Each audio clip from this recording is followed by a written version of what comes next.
Okay, I'm gonna reboot my Brutal Quest game, and I'm actually gonna add another character. This elf with the bow, Delmarian. And I've got my starting game set up here. Okay, I'm gonna reboot my Brutal Quest game, and I'm actually gonna add another character. This elf with the bow will be Delmarian. And I've got my starting game set up here. We'll be playing this questing night supplement from War Games Vault that was Pay What You Want by Andrew Nierenhausen. It's this hobby dungeon. Also, there's another one that looks pretty cool. This derelict.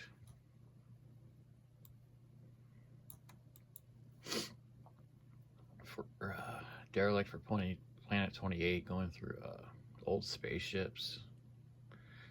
Some pretty cool looking little rules, but it's pay what you want. People get kind of pissed off about the... Actually, this was done before people got super pissed off about the AI generated art, but free to use. It's not like a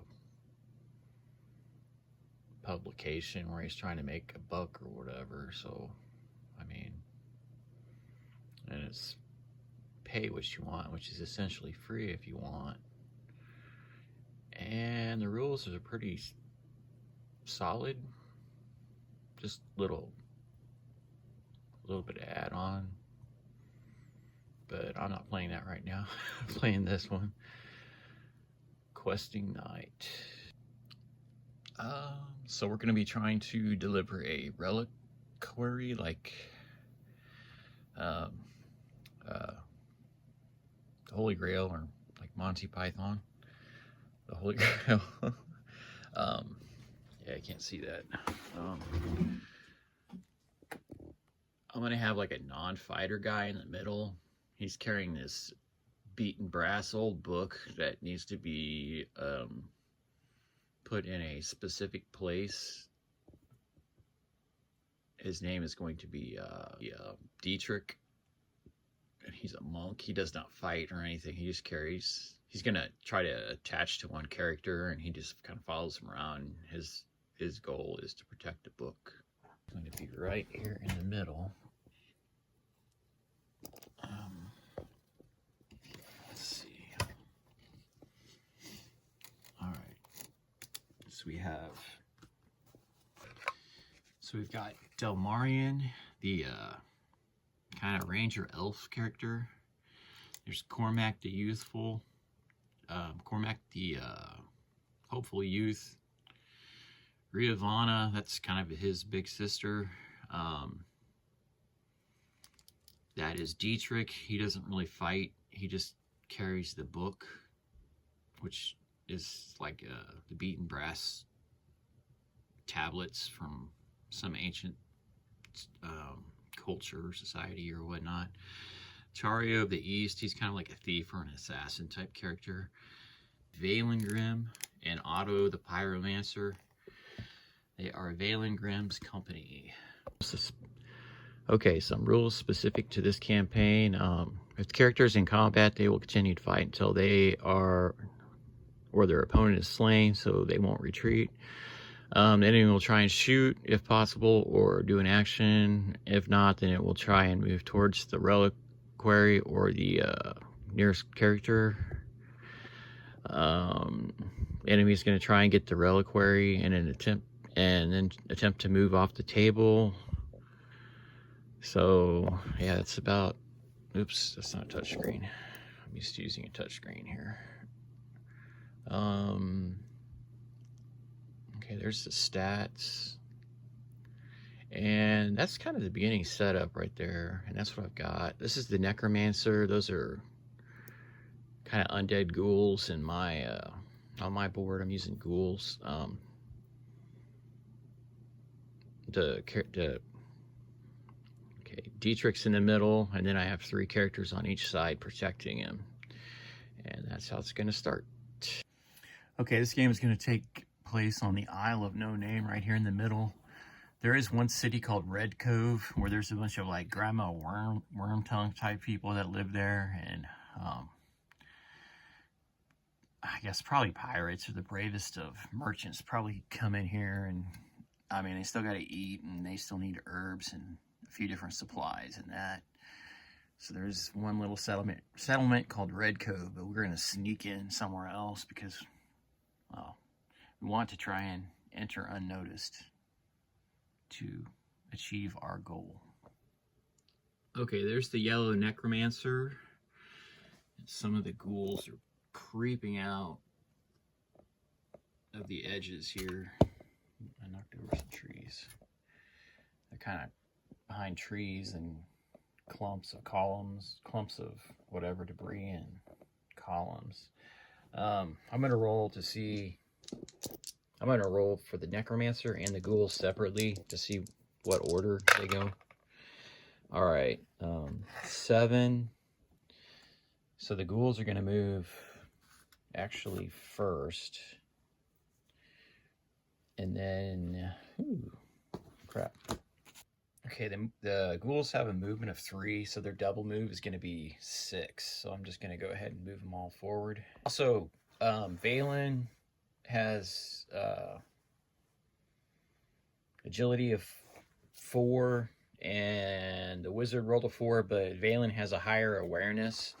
So Valen will go, and then the yellow wizard will go. But right now I need to move the ghouls up 6 centimeters. All right, the ghouls have all moved forward. None of them got it into melee distance.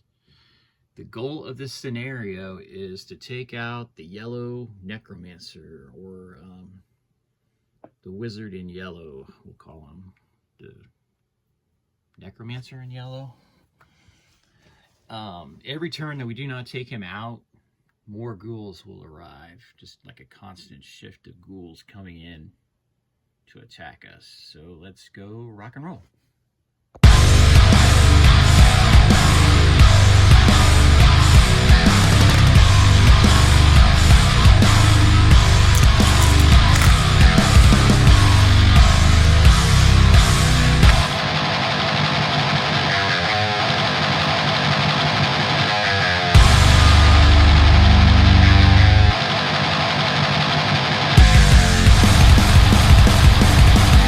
I'm gonna have to stop and take a step back here because I just noticed that the ghouls have a terrifying trait, which anytime one of my characters charges, attacks, or shoots at them, they're gonna have to pass a break test, which is a test against their psych. So Delmarian is gonna have to roll a 6 or under. Oof, 6. I think it's 6. Yeah, 6 or under. So the attack still stands. And the Necromancer in yellow has a foul aura, so anytime anyone's in base contact for him for a whole turn, they take a point of damage.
Okay, here's another special rule. Once per game at the start of the turn, the reliquary can unleash a holy or unholy wave of energy across the battlefield. Once per game. Turn undead, healing light, madness, or bloodlust. I think turn undead is probably going to be what we want to do right here, right now. All undead creatures in the area of effect spend the turn fleeing their full move speed directly away from the reliquary. Alright, so I guess all undead are going to flee, but then we'll have like D4 or something like that, more undead that are going to come in after that. Okay, all the undead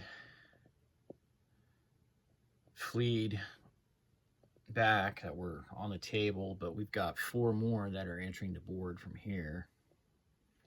So let's go with turn 2. Okay, Delmarian's going to go first, then the ghouls, then everyone else in my party, and the necromancer is going to go dead last this turn. Sounds good for my team, actually.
looks like that's game.